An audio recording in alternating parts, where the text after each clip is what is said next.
Então, falou.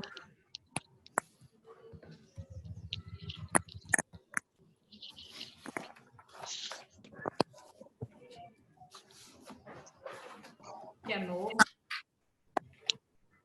Lia. Tá me ouvindo? Tava falhando, para mim pelo menos estava falhando. Tá me ouvindo bem? Agora sim. Sim? Uhum. Acho que eu vou aproximar mais. Nós tivemos essa ideia do grupo de estudos, né, frente a todos esses desafios que a gente tem enfrentado ultimamente. Eu brinco que parece que o planeta foi atingido por um meteoro. E eu tenho, ao longo desses meses, estudado bastante vários aspectos relacionados a essa pandemia, né, que a gente tem enfrentado. E só que eu tive essa ideia durante o estudo de repente, não estar só estando sozinha, né? De abrir isso para mais pessoas, de trocar ideias, às vezes alguns conceitos que eu tenho, com certeza outros profissionais ou outras pessoas que estão estudando mais isso podem também acrescentar, né? Para formar uma ideia.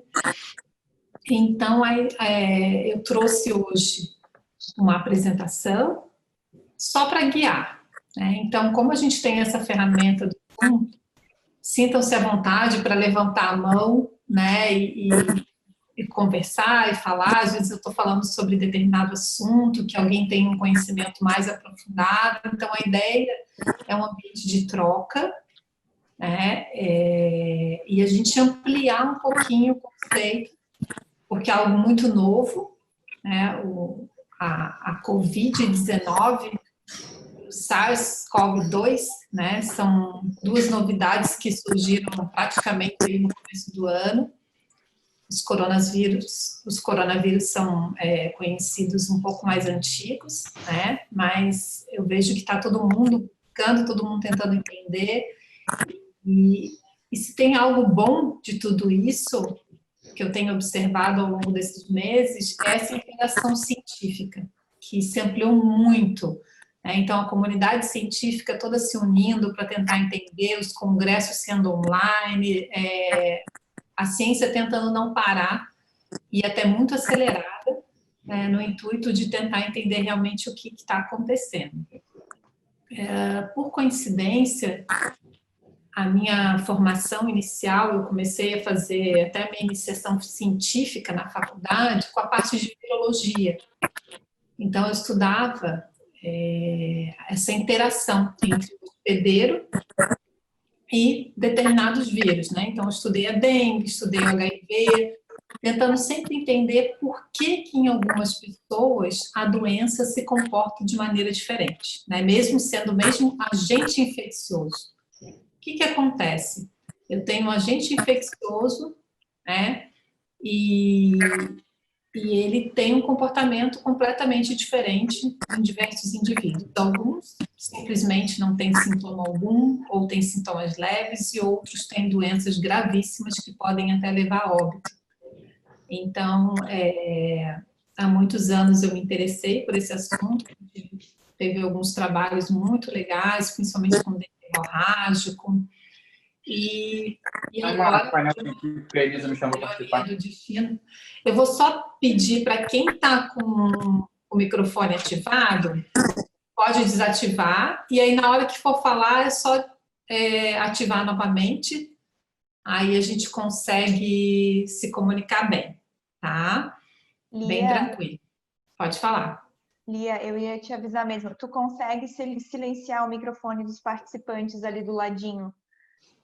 Porque se tu silenciar, daí fica sem eco, porque senão toda vez que alguém entra ou faz algum barulho, ele dá algum eco. Aí tu consegue, se tu for em participantes ali do ladinho, tu consegue silenciar.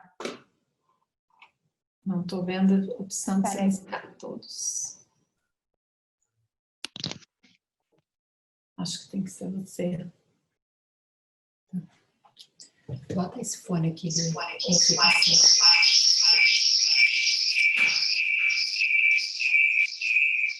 Ajuda ela. Tem dor. Tem que ser um por um mesmo, Lia. Se tu clicar aqui do ladinho, então tá. Só clica no microfone da pessoa, que aí ele fixa, porque senão fica dando eco. Obrigada, querida.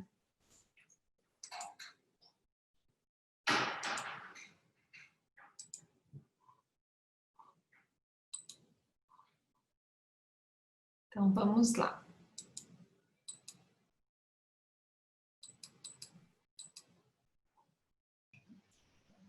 Pronto, agora acho que vai.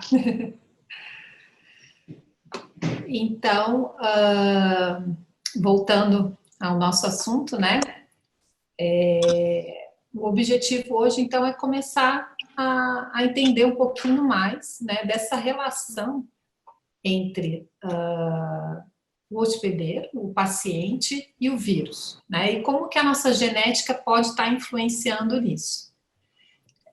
Os estudos estão começando agora, obviamente, que é um vírus novo, então muita coisa que nós temos hoje tem relação com outros coronavírus, com outros estudos, mas que podem servir de caminho de indicação para a gente tentar entender como que o Covid-19, né, se comporta também. Então, a gente vai ter que fazer algumas extrapolações para tentar chegar em alguns caminhos, né? Mas a ciência está avançando e a gente tem boas expectativas aí de tentar cada vez mais entender por que algumas pessoas desenvolvem a doença em estágios mais graves, por que outras têm sintomas muito mais brandos e por que alguns são totalmente assintomáticos, né?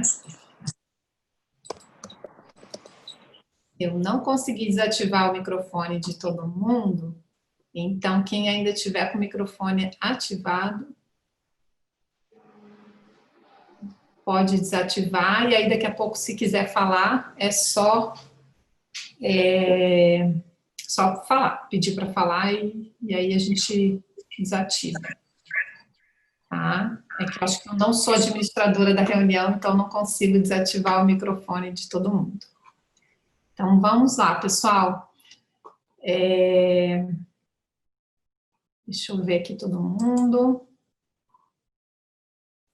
Todos são profissionais da saúde. Eu estou vendo aqui a Julieta. Não, Gustavo, não. Mas não tem problema, a gente vai falar de maneira bem tranquila. A Alessandra também não. Sem problema nenhum. Nós temos hoje, então, a presença das nossas super nutris, a doutora Julieta, que ela é nutricionista aqui da Biogenética também, junto com a doutora Ariana. As duas estão nesse empenho também de tentar entender um pouquinho melhor, né, sobre a Covid-19, tentar ver o que a gente pode fazer para melhorar a vida das pessoas e deixá-las com uma imunidade melhor, né? Então, elas também, a doutora Julieta, depois vai falar um pouquinho sobre alguma experiência que ela tem com perfis genéticos e obesidade, síndrome metabólica, como que elas podem, utilizando essa informação, melhorar a qualidade de vida dos pacientes, né? Então, elas vão trazer um pouquinho da experiência delas, tá? E eu vou fazer uma introduçãozinha um pouquinho sobre o vírus. Eu vi que está a doutora Adriana Azanc também, que tem uma experiência muito grande com a parte de perfil genético, o Rafael também, tem bastante gente. Então, vou pedir aos pouquinhos a colaboração de todo mundo, tá? Eu vou compartilhar aqui a tela.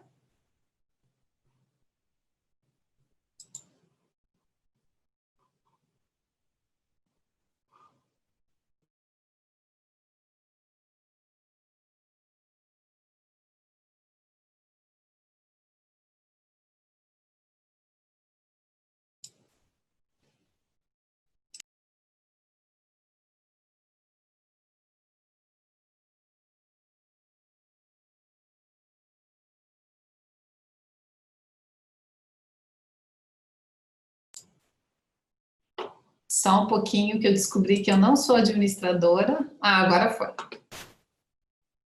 Vamos lá.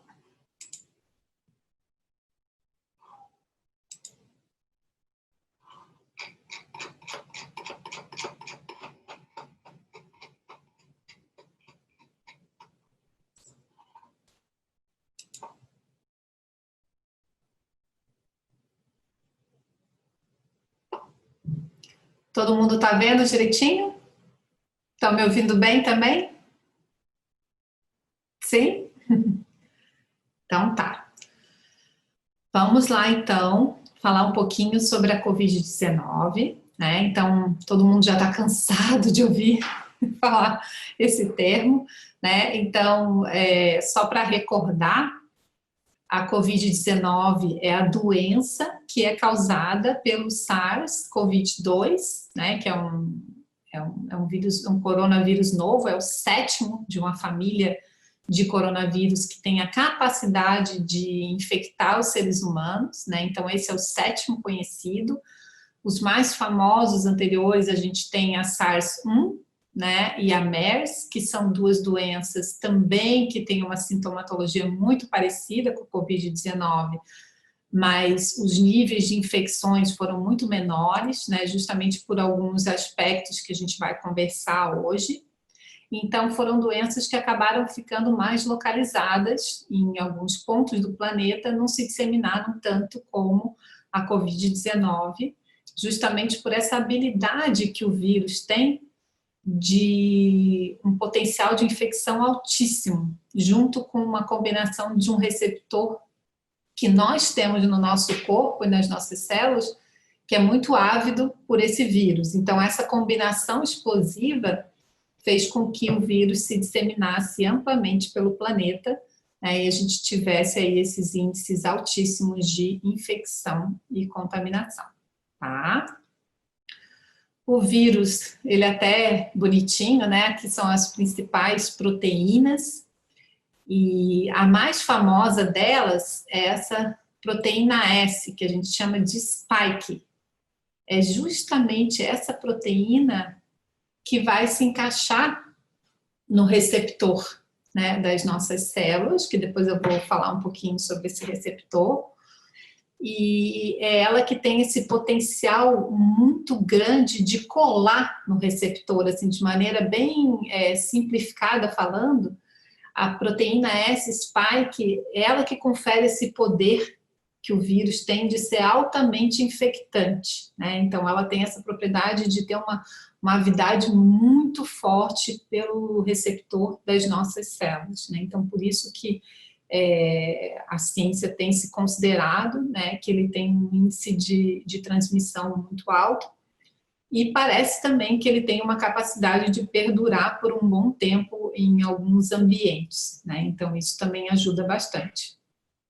Mas, por outro lado, ele é muito instável em relação a produtos de limpeza, em relação ao próprio sabão, né? Então, por isso que a gente fala que todo mundo tem que, né, fazer uso, né, desses agentes desinfectantes, que são comuns no nosso dia a dia e de fácil acesso. Então, não tem mistério a prevenção do vírus, né? Então, a gente tem que lavar a mão.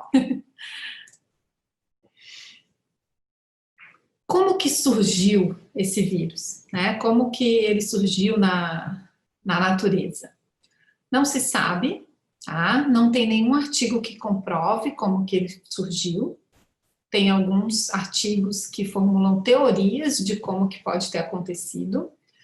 A teoria mais amplamente divulgada justamente por causa da semelhança que ele tem com o vírus do morcego, que é esse RATG13, eles têm 97% de semelhança, são muito parecidos, tá? Mas eles têm algumas diferenças muito interessantes, e são justamente essas diferenças que conferem a capacidade do vírus ter essa avidez pelo receptor da célula humana. Tá? Então, é justamente esse o cliquezinho da história. Tá? Que a gente não sabe como que isso aconteceu. Pode ser que tenha sido uma mutação natural aí, né, no meio ambiente, e os pesquisadores estão tentando decifrar. O certo seria ter um hospedeiro intermediário entre o morcego e os seres humanos, né?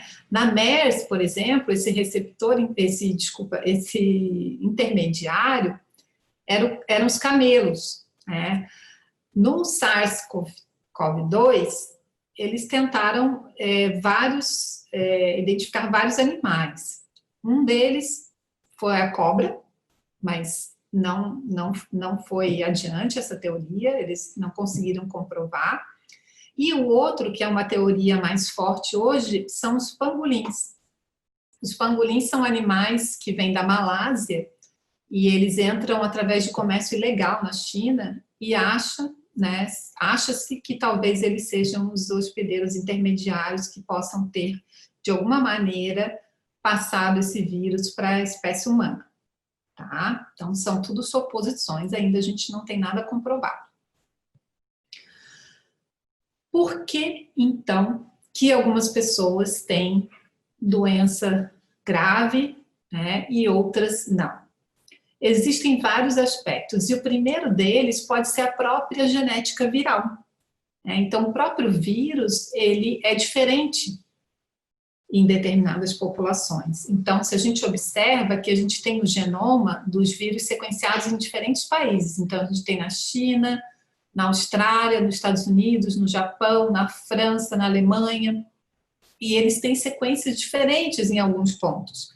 E isso pode fazer com que, às vezes, né, ele tenha uma maior avidade pelo receptor ainda, ou ele tenha um potencial de infecção maior do que determinados vírus. Essa é uma hipótese, né? Porque que o comportamento, por exemplo, de infecções na Itália é diferente do Brasil, né? No Brasil parece que a carga viral do vírus tem sido menor, tanto é que o número de mortes por milhão na nossa população, apesar do número de infecção estar alto, o número de mortes por milhão, ele está relativamente baixo, né, em relação a esses outros países.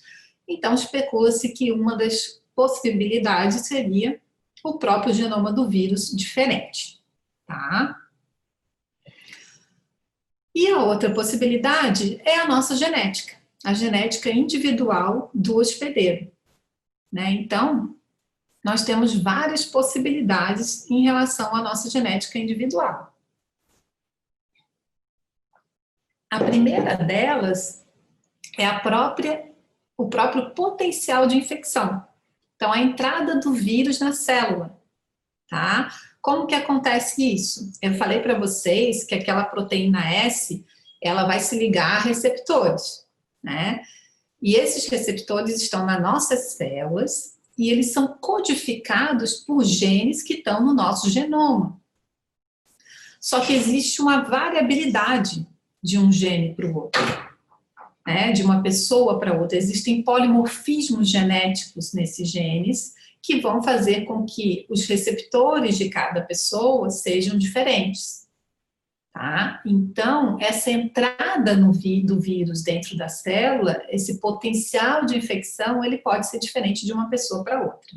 Tá? Isso é um ponto bem importante. Então, algumas pessoas podem ter mais facilidade para se infectarem do que outras. Então, eu posso ter uma genética que faz com que eu me infecte mais rápido, mais facilmente, e outras pessoas sejam mais resistentes à infecção. Isso a gente observa em outras doenças, né? Quantas vezes alguém está gripado, e aí um vai lá e pega, e tem sempre aquele que nunca fica gripado, não pega gripe de jeito nenhum, né? Então, a gente observa isso já em outras doenças, e na Covid-19 não é diferente, tá? Isso acontece da mesma maneira. Uma outra parte importante da genética individual é a resposta imunológica. Então, como que o meu sistema imunológico vai estar reagindo a essa infecção? E isso também tem um papel muito forte da nossa genética. Tá? Então, nosso sistema imune, ele é todo codificado por genes do nosso genoma, então toda essa resposta imunológica, ela pode variar fortemente dependendo da nossa composição genética. Então, algumas pessoas, elas podem ter uma maior resposta imunológica mais forte, né? E isso pode até inibir um pouquinho a infecção, mas pode agravar depois o quadro clínico da pessoa, né? Então, a gente tem genes relacionados ao sistema imune muito importantes. Isso a gente não vai abordar hoje, né? A gente vai falar isso num módulo só para isso, porque é muito importante nessa doença o sistema imune. Então, a gente vai reservar um módulo só para isso, tá? E, por último, um outro aspecto muito importante são as comorbidades, né?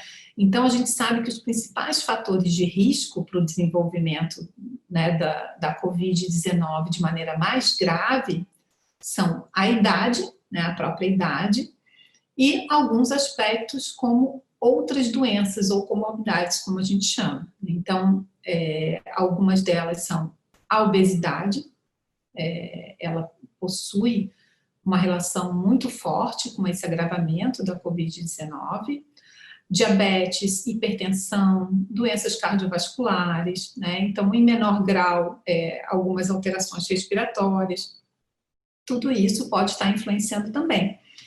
E a genética também tem um papel nessas comorbidades. Então, eu tenho um papel da genética muito forte influenciando o desenvolvimento da obesidade e sobrepeso, por exemplo. E depois vocês vão ver que esses genes também podem influenciar no desenvolvimento da doença, tanto de maneira indireta, como, surpreendentemente, de maneira direta também, tá? Então, vamos falar sobre a entrada do vírus na célula. Então, olha que bonitinho. Esse vírus, o material genético dele é um RNA, tá? Ele não é um vírus de DNA. Ele é um vírus RNA fita simples. Então, é super instável, né, esse material genético. Então, por isso que ele é facilmente inativado com sabão, com álcool, enfim, com tudo isso. Ele é facilmente desintegrado, né, porque o material genético, o RNA, ele é muito menos estável do que o DNA, por exemplo, tá? E esse vírus, ele vai se ligar, primeiramente, no nosso receptor da nossa célula. Então, aqui é a membrana da nossa célula humana, né, e aqui são os receptores que vão estar interagindo com o vírus, tá? Então, aqui eu tenho o ACE2, que é uma enzima, né, que vai descobrir um receptor, que é codificado por um gene, que tem o mesmo nome, tá? E aqui eu tenho dois outros componentes que são muito importantes para a infecção, tá? A furina, que é uma enzima, que ela é muito importante no processo de degradação de algumas proteínas virais, e não só para o COVID, ela também tem um papel importante para várias outras infecções virais. E esse palavrão aqui, que é o TMPRSS2, que é uma protease, tá? Então, eu vou falar protease, que fica mais fácil. Que também é fundamental para a entrada do vírus na célula, tá? Então, o vírus precisa desses componentes aqui para conseguir infectar a célula, tá? Sem isso, ele não consegue infectar, tá bom? E todos esses componentes aqui, todas essas proteínas, elas são codificadas por genes que têm variações. Então, algumas pessoas podem ter variações genéticas aqui no ACE2, por exemplo, que dificultem ou facilitem a entrada do vírus na célula. E isso pode ter um papel importante na doença, tá? Uma coisa interessante é que alguns estudos têm indicado que a alta expressão da ACE2 em várias células, ela aumenta os índices de infecção. Então, quanto mais ACE2 eu tiver, isso é uma coisa lógica até, né? Mais fácil eu vou ser infectado pelo vírus, tá? Mas, por um outro lado, da evolução da doença, parece que quanto mais ACE2 eu tiver, menos grave vai ser a doença. Então, tem um lado bom e um lado ruim aí, né? Então, como tudo, quase tudo na biologia. Então, a gente tem um aspecto positivo e um negativo, tá? Então, esses seriam candidatos a genes que poderiam ter um papel importante tanto na infecção quanto no agravamento da doença, tá? Como vocês sabem, o vírus, ele não é considerado um ser vivo, porque ele não tem capacidade de autorreprodução. Até hoje é uma classificação bem complexa, né? Porque ele precisa da nossa célula para se reproduzir e para produzir todas as proteínas necessárias para a sua sobrevivência, digamos assim, né?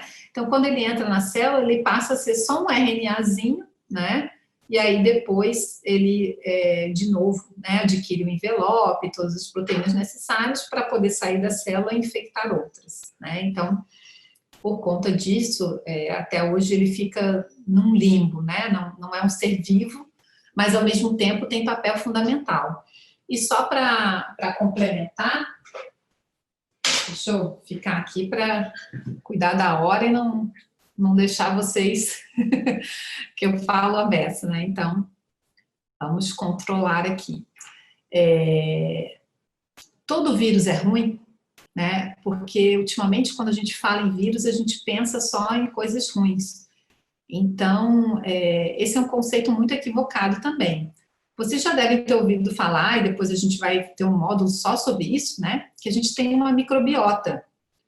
E quando a gente fala em microbiota, no primeiro momento a gente pensa em bactérias, mas a gente também tem um viroma, a gente não tem só um microbioma, a gente tem um viroma, né?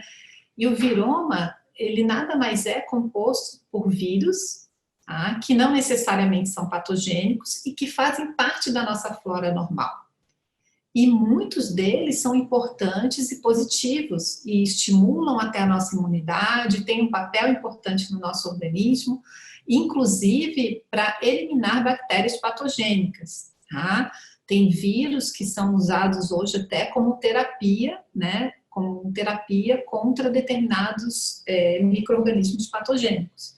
Então, nem todos os vírus são ruins, né? Muitos vírus fazem parte da natureza, fazem parte da natureza, é óbvio, mas também do nosso corpo e estimulam de maneira benéfica vários processos no nosso organismo, inclusive o nosso genoma. Vocês sabiam que dentro do nosso genoma nós temos vários pedaços que parecem ser resquícios de vírus que foram infectando o nosso genoma e lá foram ficando e começaram, e hoje, né, evolutivamente, hoje fazem parte já do nosso genoma e estão lá e fazem parte da nossa história, né? Então, os vírus nem sempre são ruins, né? A gente, ao longo do tempo, foi aprendendo a conviver com eles, assim como as bactérias também, né? E os fungos, enfim, todos esses micro-organismos que habitam o nosso planeta. O negócio é quando ocorre um desequilíbrio. Aí, realmente, a gente fica com uma complicação. Então, depois que o vírus entra na célula, no organismo, né, ele tem um potencial de infecção muito alto. Esse AC2, ele é incrível, porque é um receptor que ele está em praticamente todo o nosso organismo, quase todos os tecidos têm. Depois a gente vai olhar um pouquinho quais são os níveis de expressão em diferentes tecidos, mas ele está quase em tudo que é lugar, por isso que é uma doença sistêmica, né? Hoje já se sabe que não é mais uma doença respiratória apenas, né? A gente sabe que é uma doença sistêmica e muito, em grande parte, né? Provavelmente, além de ser porque a gente tem, né, essa superativação do sistema imunológico, que aí tem essa tempestade de citocinas, né? Que são mediadores de inflamação. A gente tem várias outras disfunções relacionadas a toda a parte cardiovascular, né, toda a parte de coagulação, de trombos, né, é uma doença realmente sistêmica por conta desse receptor que está muito associado a esse mecanismo, né. Então, o ACE2 junto com o ACE1, eles regulam toda essa parte vascular do nosso organismo e tem um papel muito importante nesse controle vascular, e por isso que é uma doença que cada vez mais a gente observa que tem um componente trombofílico, né, e vascular muito importante, né, entre outros, né. Então, a inflamação, trombofilia, tudo junto, né, são muitos aspectos. Então, falando um pouquinho da genética nossa, já existem algumas iniciativas e alguns consórcios que estão tentando identificar quais são os possíveis marcadores genéticos associados à Covid-19, né? Então, logo que eles começaram a perceber que a doença se comportava de maneira muito diferente, então a gente sabe que mesmo tendo esses fatores de risco, como a idade, como o sobrepeso, como a hipertensão, diabetes, um percentual muito pequeno, mas que existe, de pessoas jovens e que não tinham comorbidade nenhuma, também passou a ter um agravamento sério, né, e ter uma complicação da doença. Então, esses casos que são num percentual muito pequeno, mas que ocorrem de vez em quando, começaram a chamar a atenção dos pesquisadores.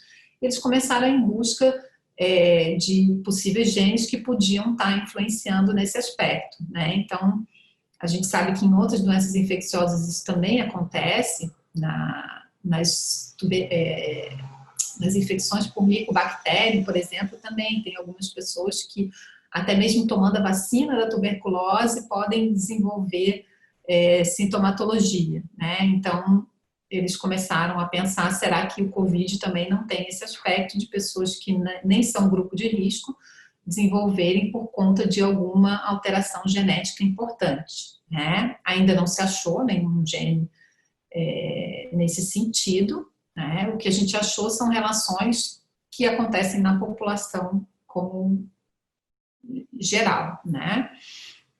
Esse consórcio, então, ele está coletando amostra em vários países, né? Em vários continentes também.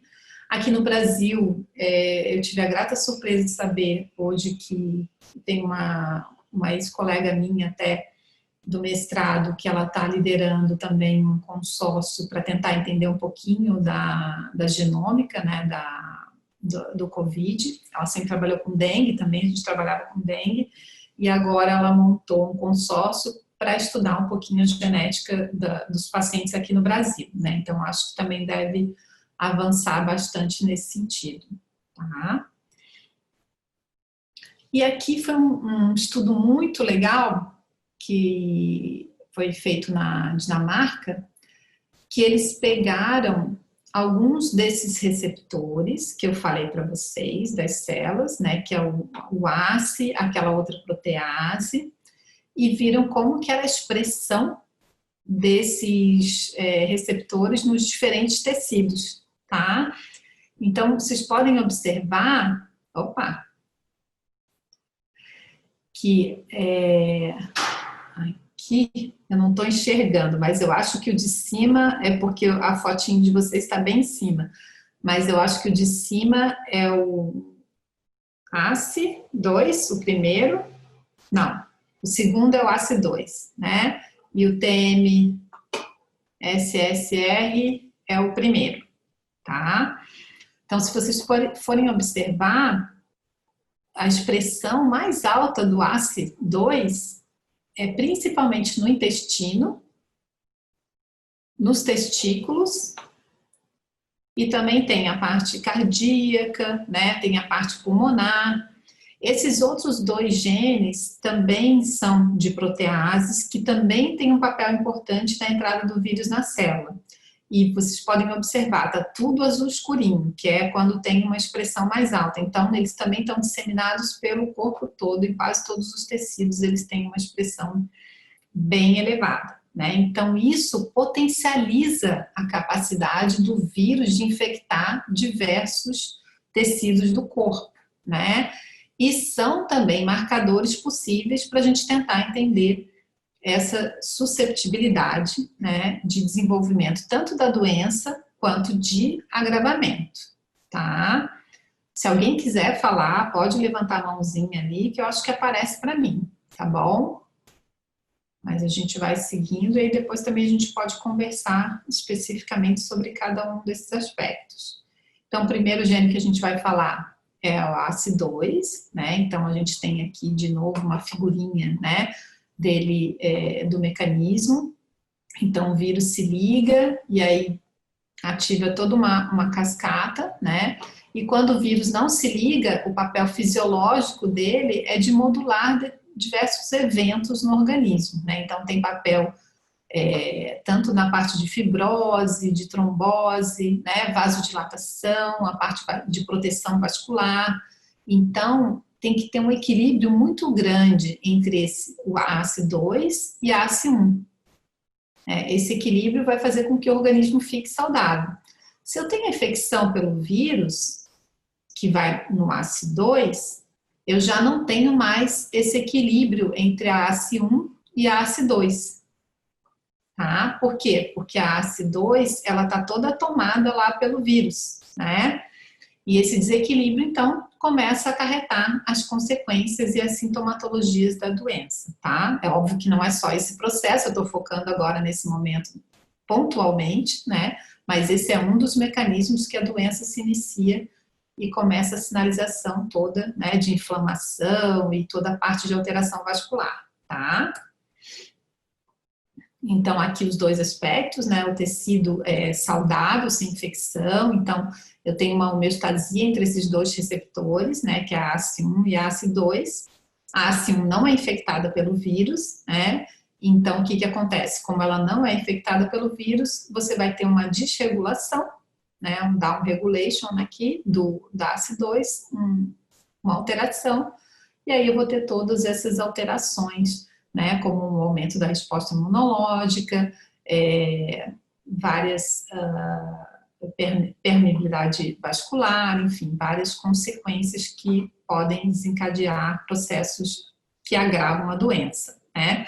Então, por isso é interessante que a gente pesquise polimorfismos tanto na ACE2 quanto na ACE1 também. Porque se eu tenho uma expressão também alterada da ACE1, eu vou perder esse balanço e eu também posso ter um agravamento da doença, tá? Olha que interessante. Um dos tecidos onde a expressão da ACE2 também é bem exacerbada é no tecido adiposo, né? Então, a gente percebe aí que uma das comorbidades que mais agravam a doença, né, que é tanto diabetes do tipo 2 quanto a obesidade e sobrepeso, né, um fator que pode estar ajudando também pode ser essa superexpressão aí do receptor ACE2 no tecido adiposo, tá? Ela tá, a ACE2, né, como eu falei ali, tá em diversos órgãos, né, então fígado, intestino é altíssimo, então por isso também, até hoje eu vi um artigo que conseguiu detectar o vírus integral e ativo em fezes humanas, né, então antes a gente sabia que tinha o RNA viral, mas a gente não sabia se o vírus estava ativo. Então, hoje sai um artigo demonstrando que o vírus está ativo em fezes humanas, e aí o cuidado, até em Nova York, eu já ouvi uma pesquisadora muito importante dessa área de metagenômica ambiental, falando do cuidado com a água, né, com a rede de esgoto, e até ela pincelou que lá em Nova York talvez pudesse ser um problema, tá? Porque o vírus pode realmente circular aí por essa parte de esgoto, enfim, de água não tratada da maneira adequada, tá? Aqui foi o primeiro estudo, então. Existem bancos de dados genéticos no mundo inteiro, tá? Esse é um chinês, mas existe na Inglaterra também, né? Que eles têm depositado a sequência genética de grande parte da população, do grande número. E não só a sequência genética, eles têm várias informações. Se a pessoa é obesa, se ela fuma, se ela tem diabetes, eles têm várias informações, e agora, nesse banco, eles estão acrescentando a informação se essas pessoas tiveram ou não a Covid.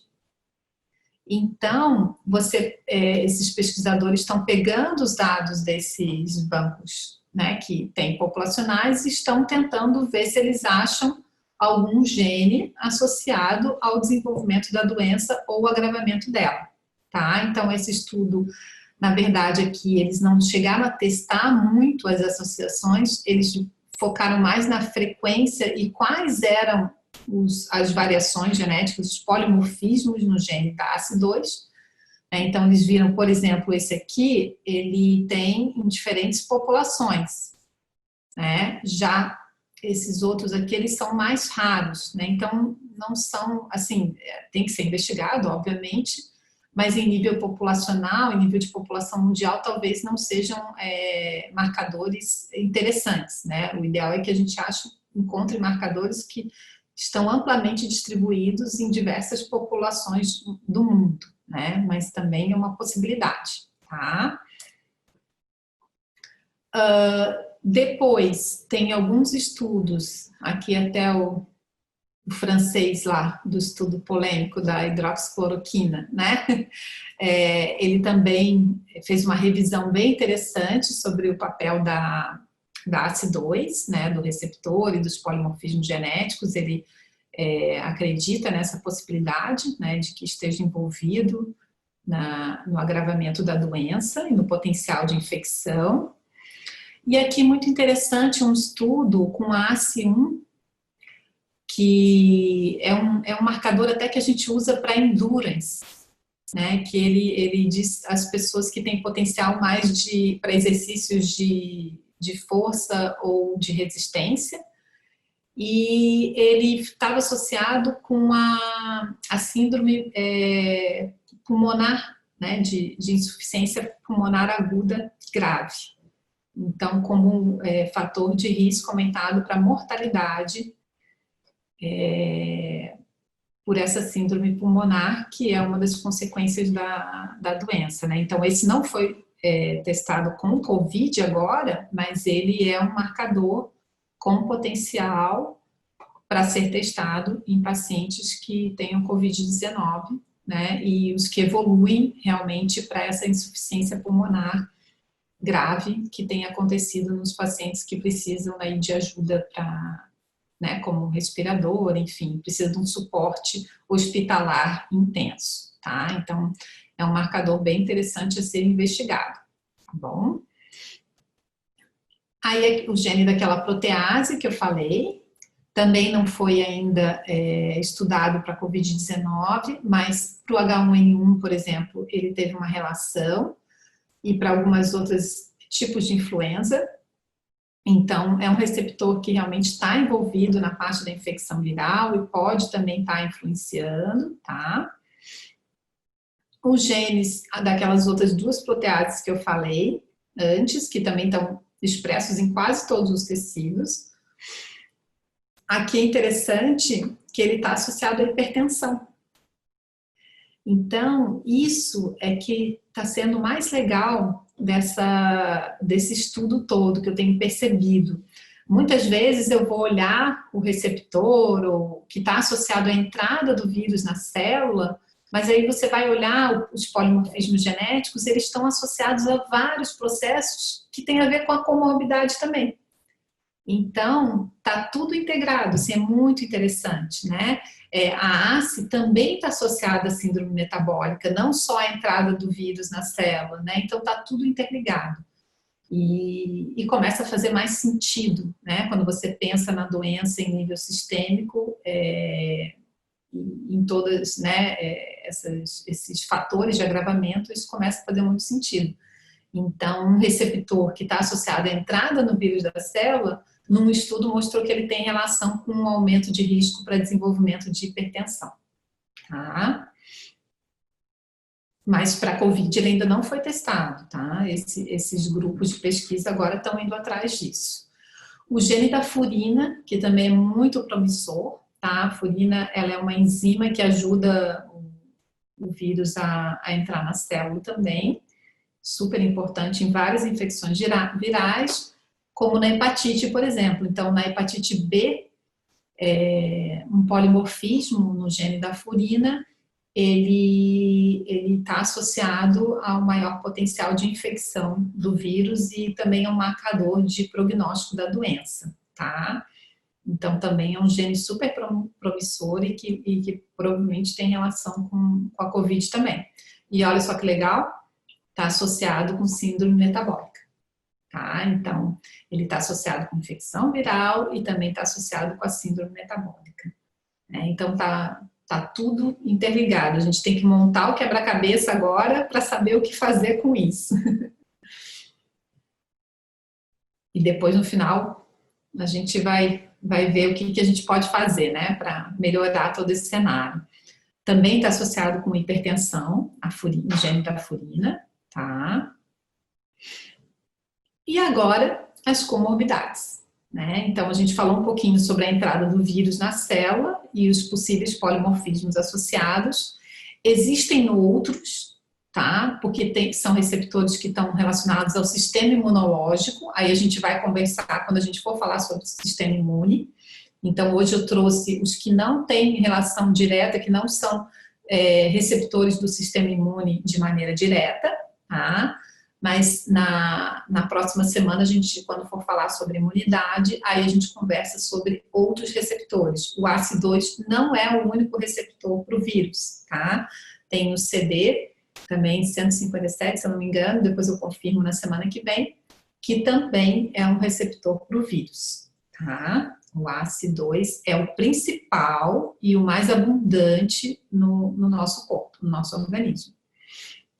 E agora a gente vai falar um pouquinho sobre polimorfismos genéticos que aumentam o risco para a gente desenvolver as comorbidades associadas ao COVID-2. Quais são elas? Eu tenho principalmente obesidade, hipertensão, diabetes do tipo 2, doenças cardiovasculares, né? Essas 4 são as principais, todas relacionadas à síndrome metabólica. Então, que é o nosso maior objeto de estudo hoje, né? Então, o nosso maior objeto de estudo e de todas as condutas que a gente faz hoje é justamente tentar diminuir o risco dessas doenças, tentar prevenir essas doenças através da informação genética, né? Sabendo com essa informação como que eu posso atuar para reduzir esses riscos, para eu ter uma vida mais saudável, viver melhor, né, e evitar que essas doenças aconteçam. E nesse momento, a gente sabe que no momento que a gente precisa estar com um organismo forte, a imunidade, né, funcionando da maneira adequada, evitar que essas doenças ocorram passou a ser muito mais importante ainda do que já era, né? A gente sabe que a obesidade não está só associada com infecções virais, mas com câncer também, enfim, com quase todas as doenças que têm um componente inflamatório, né? E a genética, ela acaba tendo um papel muito importante nisso. Eu falei, mas estava aqui escrito. A obesidade, ela tem uma influência diretíssima em todo o nosso sistema imunológico, né? Então, desde a microbiota, que a gente vai falar depois, né? Toda a parte inflamatória, a obesidade, ela estimula um processo inflamatório crônico. Ele é low grade, muitas vezes, né? De baixo índice, baixo nível, mas ele está lá o tempo todo, de maneira contínua. E isso vai fazer com que o organismo se reprograme de uma maneira, né, completamente diferente e saia da desejada homeostase. Então, todos esses processos estão envolvidos. Então, você tem alterações genéticas, epigenéticas também, tudo isso devido a esse potencial de inflamação crônica e ao próprio tecido adiposo, que, como vocês viram, é super diverso, né? Eu vi que alguém botou alguma coisa no bate-papo, mas eu já vou finalizar aqui, aí a gente se for alguma pergunta, a gente já traz, tá? Bom, então, o mundo ideal nesse momento, né, para a gente estar bem e poder combater essa infecção, né, seria um nível de IMC, de gordura corporal normal e saudável, né? A gente sabe que a pandemia do Covid enfrenta uma pandemia do sobrepeso também, né, mundial. Então, esses países, né, como os Estados Unidos, por exemplo, a gente sabe que é um problema de saúde pública altíssimo, e aqui no Brasil também já né? Então, é algo que preocupa muito, porque realmente as pessoas que têm sobrepeso estão enfrentando um risco muito maior de agravamento da doença, né? Então, isso acaba causando consequências, né? Como uma possível problema de excesso, falta de leitos, enfim, para tratar essas pessoas, porque é um número muito alto.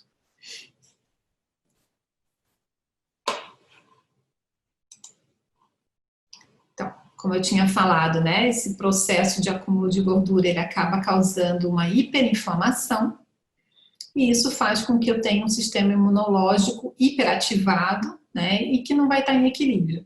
Então, isso acaba acarretando numa dificuldade de eliminar o vírus, né? Então ele não funciona bem para eliminar o vírus, e ele também não vai funcionar bem em termos de regulação da própria inflamação. Então, eu vou ter aquela tempestade de citocinas, que a gente chama, que é simplesmente uma avalanche de mediadores pró-inflamatórios em excesso, e que são eles que acabam agravando realmente o processo da Covid-19, né? Aí depois, quando a gente falar de imunidade, a gente vai aprofundar nisso, mas o inflamassoma, né, que é interleucina 1, TNF-alfa,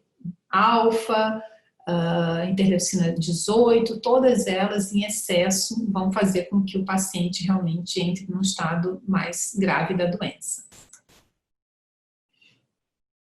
E qual a importância desses genes da obesidade, né? Então tem um gene muito importante, que é o FTO.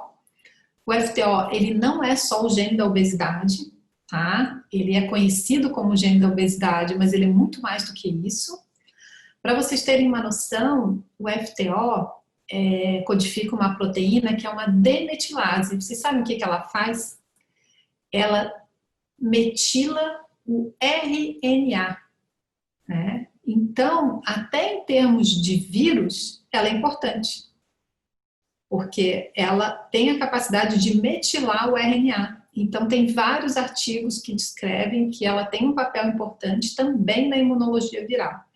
Então, além de ser um gene que a gente super conhece, né, relacionado à obesidade, tem um papel importante no epitranscriptoma, que a gente chama, que é justamente a regulação epigenética, não só do nosso genoma, mas talvez também até em relação ao RNA viral, tá?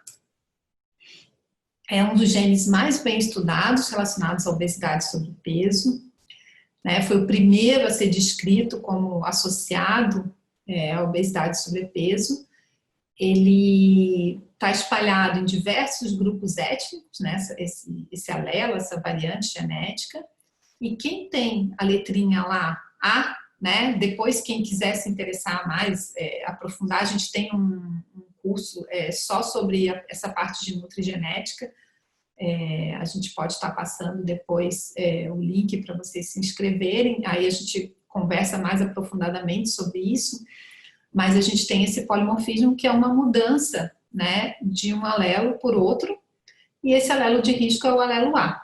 Tá? E os indivíduos que têm o alelo A, eles têm um aumento de peso.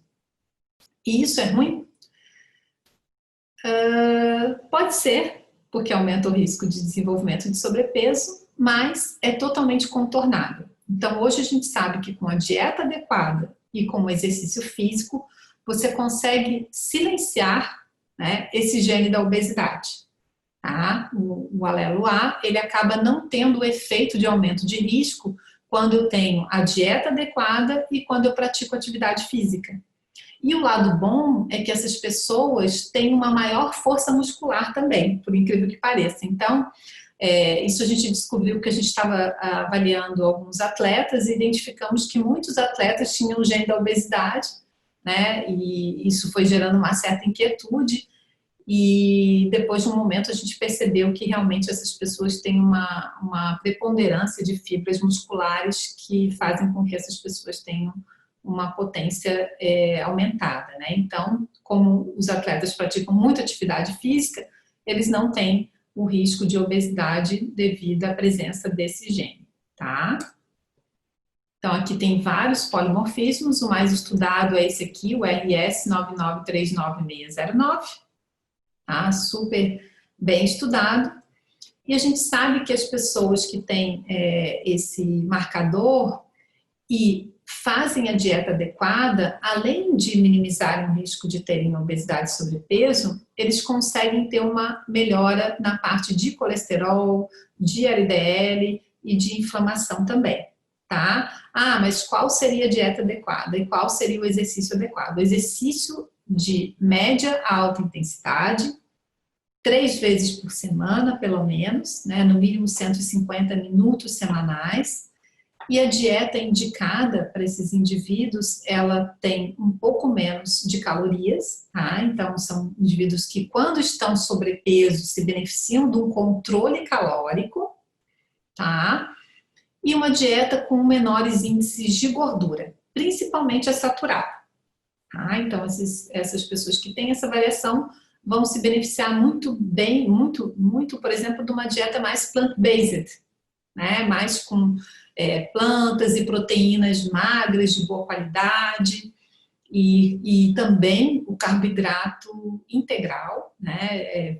Preferencialmente íntegro mesmo, né? Então uma batata doce, uma batata salsa, enfim, carboidratos minimamente processados, né?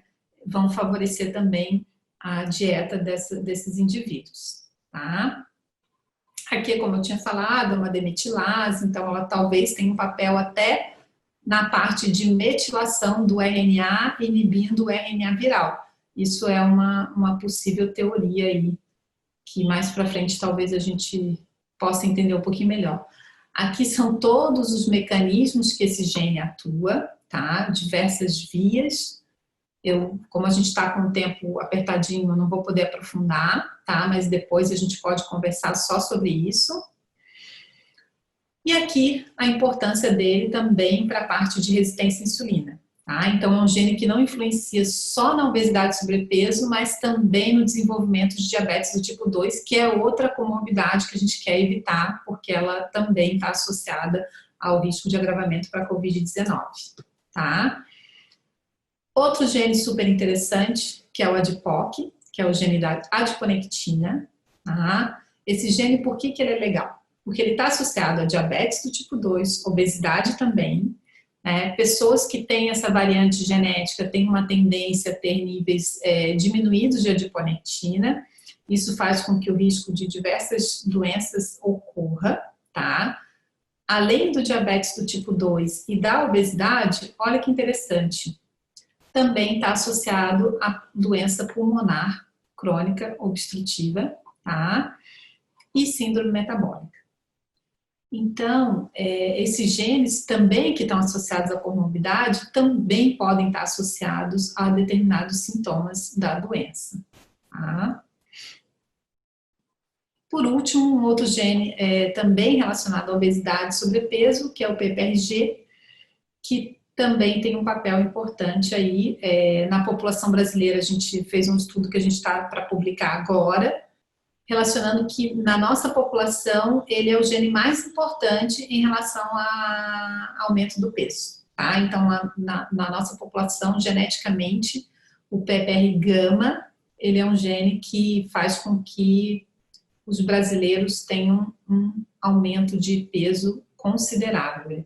É um gene bem importante para a gente, tá? E que também pode ser modulado através da dieta adequada. Aí aqui é o contrário, a gente tem que reduzir um pouquinho os níveis de carboidrato na alimentação. Então, são pessoas que têm uma maior predisposição à resistência à insulina, e aí a gente modula tanto com a gordura ideal, como com a restrição de carboidratos, que vai super bem para as pessoas que têm essa alteração, tá? E por último, para a gente finalizar, como a gente fala também em eventos de trombofilia na doença do Covid-19, eu sou suspeita porque eu acho um dos polimorfismos mais importantes que a gente tem, né, que é o MTHFR famoso, que está associado também a alguns aspectos que podem estar envolvidos com todo esse processo de medo, de quarentena que a gente está vivendo, né, que ele está associado ao processo de depressão e trombofilias também. Então, quem tem essa alteração nesse momento, é super importante estar suplementando da maneira adequada, mais do que nunca, essa suplementação é fundamental.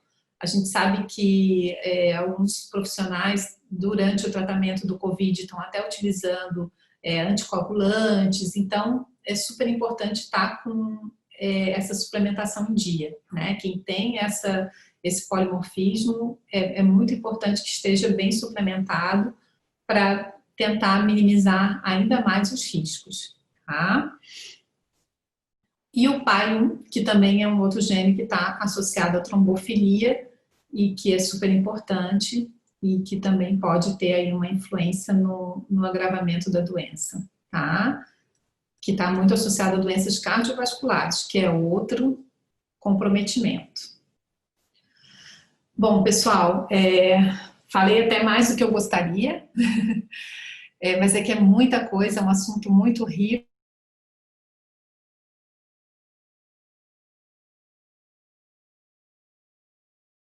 Pela frente aí, eu quis trazer hoje um pouquinho do que a gente está começando a entender, e aí a ideia é que realmente se forme um grupo cada vez mais, cada um trazendo alguns aspectos.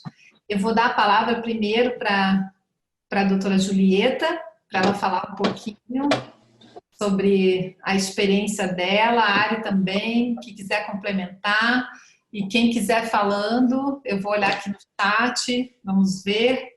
Eu vou tirar do compartilhamento de tela, para ver se eu consigo.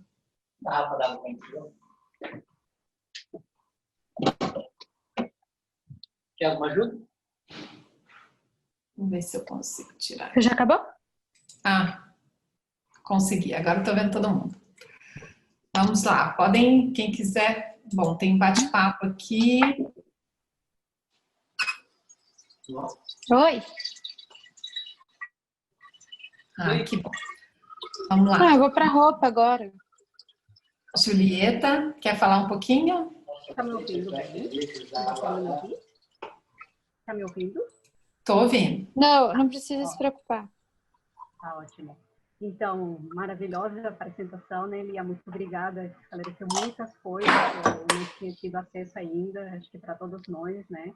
E essa questão da obesidade em relação com a inflamação, que já está bem, né, demonstrado, e que na prática clínica a gente observa nos pacientes. Muitos pacientes obesos com essa inflamação de baixo grau crônica, com a proteína C reativa levemente aumentada, que não baixa, né, até a pessoa não realmente não mudar os hábitos, não emagrecer, é difícil essa proteína C reativa baixar, e o que, né, tem tido relação com o agravamento da doença agora nesses casos. Então, eu tenho observado como as pessoas obesas agora, né, antes não se preocupavam tanto, e agora com essa vinda da Covid, sabendo que são população de risco, elas levam um susto.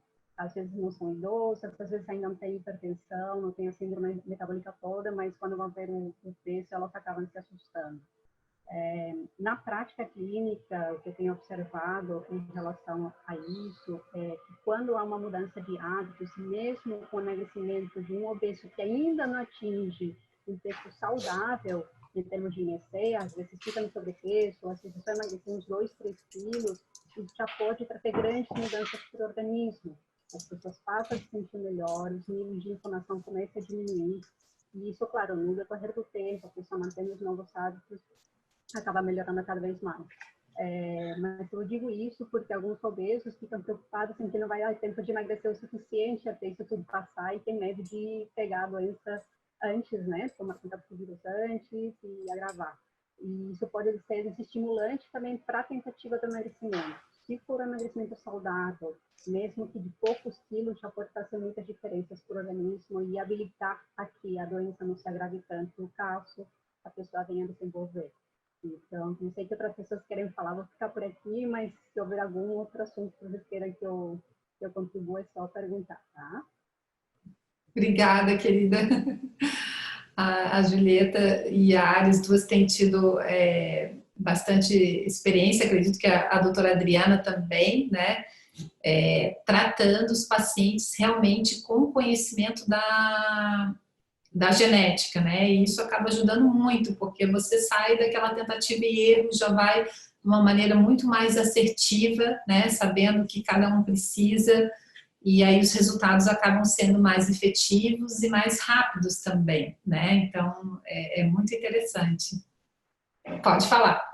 Só para complementar esse detalhe, né, que eu tenho anos de consultório sem conhecimento da genética e agora com a biogenética tenho tido essa diferença, né, no comportamento dos pacientes que têm conhecimento da própria genética e que sabem exatamente por que de alguns fatores que eles não entendiam do seu próprio organismo e sabendo disso qual a dieta certa, né, se realmente é a redução de carboidratos, se é a redução de gordura, que tipo de gordura realmente precisa incluir na alimentação.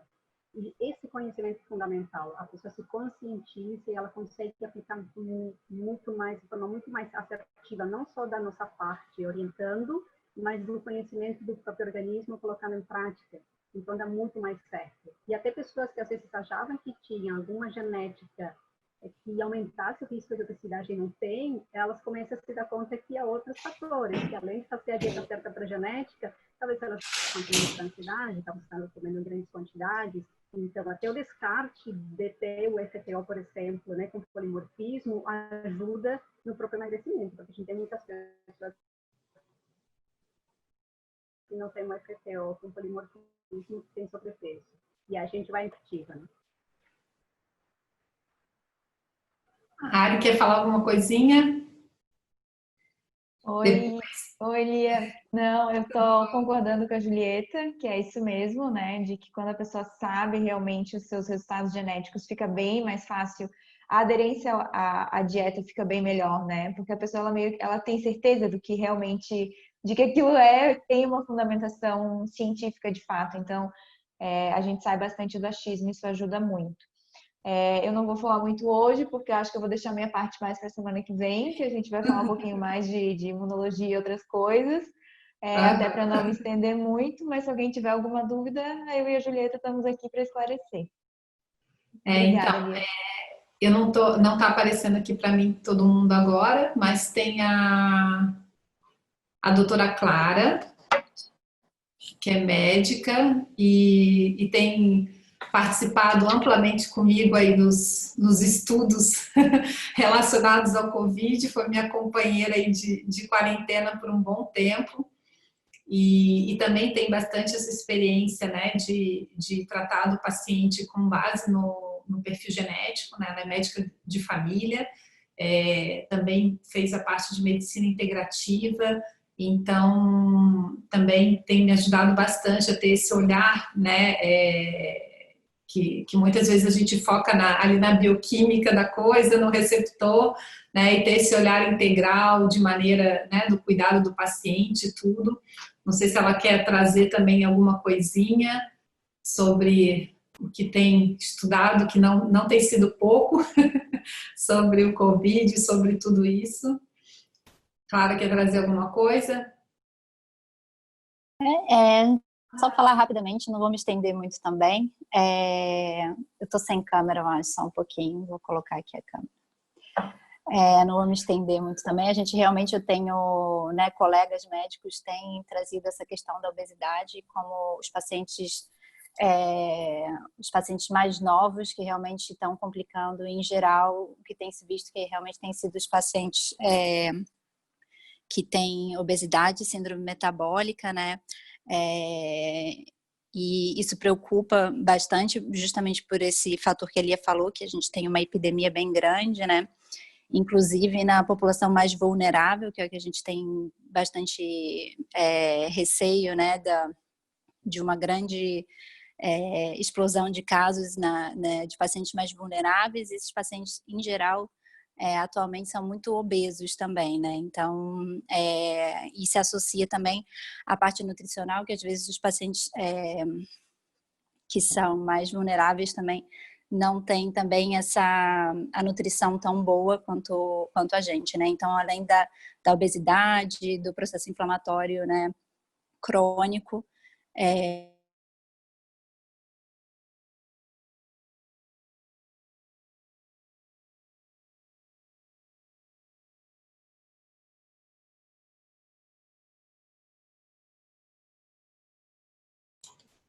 acabou a bateria da doutora Clara, mas depois, na próxima, né, no próximo estudo, ela traz mais coisas, mais aspectos, né? Ela tem tido bastante sucesso com alguns tipos de tratamento relacionados a essa parte de medicina integrativa, e eu vejo que isso é muito importante, não só para quem desenvolveu a doença, mas quem está passando por todo esse estresse, né, que além, né, da própria Covid, a gente hoje vai se deparar cada vez mais com problemas relacionados a tudo que a gente viveu, né, como o estresse do dia a dia, talvez uma inatividade física, a falta de estar ao ar livre por mais tempo, enfim, e todas essas repercussões que a gente vai ter aí pela frente, e com certeza um olhar, né, diante de tudo isso passa a ser cada vez mais importante. Alguém mais queria perguntar alguma coisa? Ficou com alguma dúvida? Queria trazer algum aspecto? O que quiserem também depois, podem mandar mensagem para a gente. Eu posso estar compartilhando os artigos aqui, eu vi no chat que pediram, né? Então, a gente compartilha sem problema nenhum.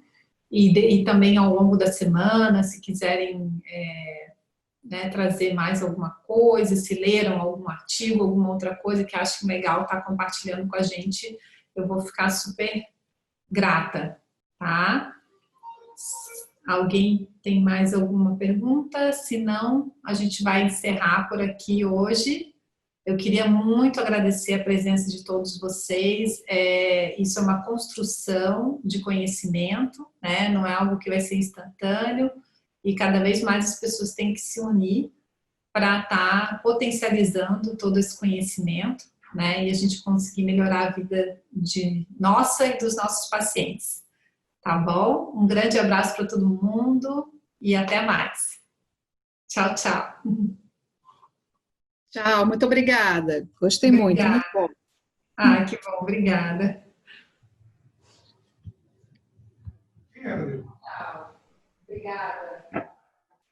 Muito Tchau. obrigada, boa noite. Obrigada, boa noite. Obrigada, tchau, tchau. Tchau, tchau, Lia, obrigado. Tchau, obrigada, Narcisa.